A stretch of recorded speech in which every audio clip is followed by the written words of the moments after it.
நேற்றைய தினம் முதலமைச்சர் சொல்லியிருக்காரு, இந்த மாதிரி மணிப்பூருக்கு செல்லாத, குஜராத்துக்கு அனுப்பாத, கும்பமேளால அனுப்பாத மத்திய குழு கரூரில் ஏன் அரசியல் பண்ணுறாங்க, ஏன் இங்கே நேரடியாக வராங்க அப்படின்ட்டு விமர்சனம் பண்ணியிருக்காரு. முதலமைச்சர் நான் முதலமைச்சருக்கு கேட்கக்கூடிய கேள்வி, இரவில் நடந்த சம்பவம், திரு விஜய் அவர்கள் வரும்போது ஏன் கரண்ட் ஆஃப் ஆயிடுச்சு,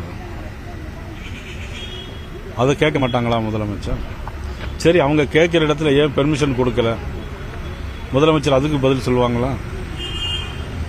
சரி, யாராக இருக்கட்டும், ஒரு அரசியல் கட்சி தலைவர் வரும்போது லைட் அணைப்பதும், லத்தி சார்ஜ் பண்ணுவதும், செருப்ப கலத்தை வீசுவதும் என்கிறது அதை முதலமைச்சர் அனுமதிக்கிறாங்களா? சரி, முதலமைச்சர் எப்படி இரவோடு இரவாக எப்படி சம்பவம் நடந்து அரை மணி நேரத்தில் எப்படி புறப்பட்டு வர முடிந்தது?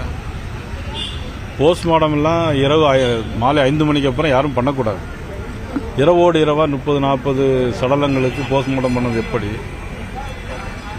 41 இறந்து போனது சரி அப்படின்னு சொல்றாரா?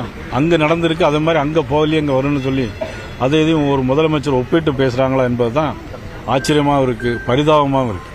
தவறு செய்பவர்கள் தஞ்சமடையும் வாஷிங் மிஷினாக பாஜக செயல்படுது அப்படின்ட்டு சொல்லியிருக்காரு. அப்படி இதுவரையிலும் கிடையாது. தவறு செய்தவர்களெல்லாம் காப்பாற்றுறது நாங்கள் நீதிமன்றமும் கிடையாது, நாங்கள் அரசியல் கட்சி வச்சிருக்கிறோம், அவ்வளோதான். நீங்கள் தவறு செஞ்சுக்கிட்டே இருக்கீங்கிறத பொறுத்து தான் அது இருக்குது.